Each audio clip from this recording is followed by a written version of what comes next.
میں بھی بہت دفعہ کہہ چکا ہوں کہ پرویز الہی اور چودھری شہزاد حسین صاحب کے درمیان کوئی لڑائی نہیں تھی.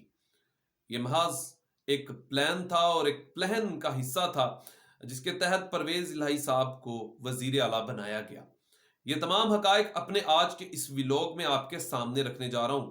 خدا کے بہترین نام میں آپ سب دیکھنے اور سننے والے میرے تمام ناظرین کی سلامتی ہو. میں سلمان سیم اپنے سوشل میڈیا نیٹ ورک کے ساتھ آپ کی خدمت میں حاضر ہوں. آپ میرا فیس بک اور یوٹیوب چینل دیکھ رہے ہیں.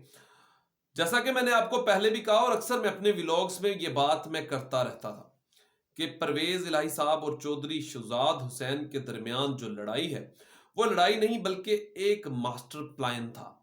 اب وہ پلان کیا تھا میں آخر میں آپ کو یہ بھی بتاؤں گا کہ اس پلان کا حصہ کون کون تھا. سب سے پہلے تو میں آپ کو یہ بتانے جا رہا ہوں کہ خاندان میں کوئی لڑائی نہیں تھی، لیکن اس وقت مونس الہی صاحب یہ بات ضرور سمجھتے تھے اگر اب نون لیگ کی طرف جایا گیا تو اس کے بعد ہماری سیاست کا گجرات سے جو ہے وہ ہمیشہ کے لیے خاتمہ ہو جائے گا. تو سب سے پہلے تو مونس الہی نے اپنی اور اپنے بڑوں کی سیاست کو بچایا اور بڑے طریقے کے ساتھ وہ عمران خان صاحب کے ساتھ شامل ہوئے. دوسری طرف جو جن کے ساتھ پرویز الہی صاحب کا اور چودھری شہزاد حسین صاحب کا شروع سے ایک بڑا اچھا تعلق ہے، ان پلاننگ کا حصہ تھے اور اس پلاننگ کے ساتھ وہ بڑے طریقے کے ساتھ عمران خان صاحب کے پاس آئے.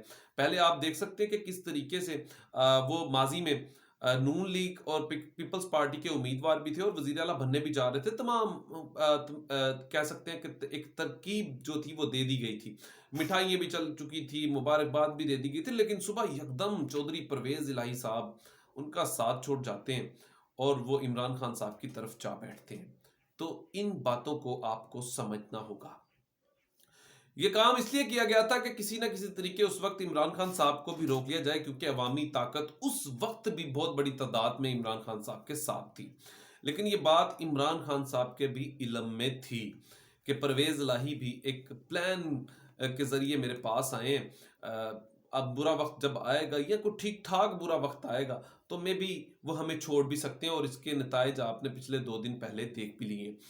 اب وہ مجبوری کیا تھی یہ میں تو بات نہیں کر سکتا، لیکن کسی بڑے کی کال کے بعد اب تک کی اطلاعات کے بعد مبینہ جو باتیں کی گئی ہیں وہ پرویز الہی صاحب نے ایک کال کے بعد کی تھی. وہ کال کون کر سکتے ہیں وہ آپ بخوبی جانتے بھی ہیں. اس کے بعد آپ دیکھ سکتے ہیں کہ کس طریقے سے اب جب دوبارہ عمران خان صاحب اسمبلیاں تحلیل کرنے جا رہے تھے، کس طریقے سے پرویز الہی صاحب ایک دم اب اپنی سیاسی رخ کو تبدیل کرتے ہیں، اور تبدیل کرنے کے بعد وہ اس بات پر بار بار زور دیتے ہیں کہ قمر جاوید باجوہ جو ریٹائر آرمی چیف ہیں وہ ان کے موسن ہیں. تو اس بات کی تو آپ کو سمجھ آ جانی چاہیے کہ ماضی میں انہیں وزیر اعلیٰ بنانے میں عمران خان صاحب کے بعد سب سے بڑا ہاتھ کن کا تھا، تو یہ اب آپ کو بخوبی سمجھ آ گئی ہوگی. اچھا، ایک بات اور کی جاتی تھی بار بار ماضی میں بھی کہ ہم سیاست سے دور ہو چکے ہیں، لیکن ایک بات میں آپ کو بڑے ایک باوسوخ اور بڑی ذمہ داری سے یہ کرنے لگا ہوں. یہ خاص طور پر جو شخصیت اب لاسٹ ٹائم ریٹائرڈ ہوئی ہے یہ کبھی بھی سیاست سے دور نہیں تھے. جس طریقے کا انکشاف پرویز الہی اور مونس الہی صاحب کر رہے ہیں ان کی باتوں سے تو اب یہ لگتا ہے کہ یہ کبھی بھی سیاست سے دور نہیں تھے. سیاست میں کہیں نہ کہیں ان کی دلچسپی ضرور تھی، اور جس طریقے کے الزامات اب عمران خان صاحب قمر جاوید باجوہ صاحب پر لگا چکے ہیں کہ کس طریقے سے وہ نیب کو بھی ہینڈل کرتے تھے اور کس طریقے سے انہیں کرپشن بالکل بھی ناپاک نہیں لگتی تھی، تو اس سے اندازہ تو بہت حد تک کلیئر ہو چکا تھا کہ سیاست میں کہیں نہ کہیں کوئی تو مداخلت کر رہا تھا.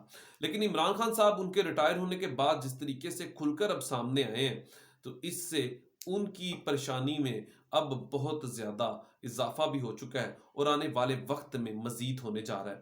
کیونکہ ماضی میں کبھی اس طریقے سے پاکستان میں کوئی بھی آرمی چیف اس طریقے سے وہ رسوا نہیں ہوا کہ عوام کے ہاتھوں عمران خان صاحب جو الفاظ اپنے منہ سے نکالتے ہیں تو بڑی تعداد میں لوگ اس کو ٹرینڈ چلاتے ہیں اور اس کے خلاف چلا کر اس کی طبیعت کو صاف کر دیتے ہیں. تو یہ ایک بڑا کام کرنے میں عمران خان صاحب ہر وقت کامیاب ہو جاتے ہیں. اب سوشل میڈیا دیکھ لے تو کوئی بھی میرے خیال میں اگر ذاتی کہوں تو میں کبھی بھی نہیں چاہوں گا کہ میں قمر جاوید باجوہ صاحب کے ساتھ ایک تصویر کھینچ کے اپنی فیس بک وال پیپر یا سوشل میڈیا پہ لگاؤں، کیونکہ لوگ اس قدر تنقید کرتے ہیں، اور پاکستان میں ایسا کوئی قانون نہیں کہ ان کو کنٹرول کر لیا جائے۔ اپنا خیال رکھیے گا، اپنے اس چینل کا بھی۔ خدا حافظ۔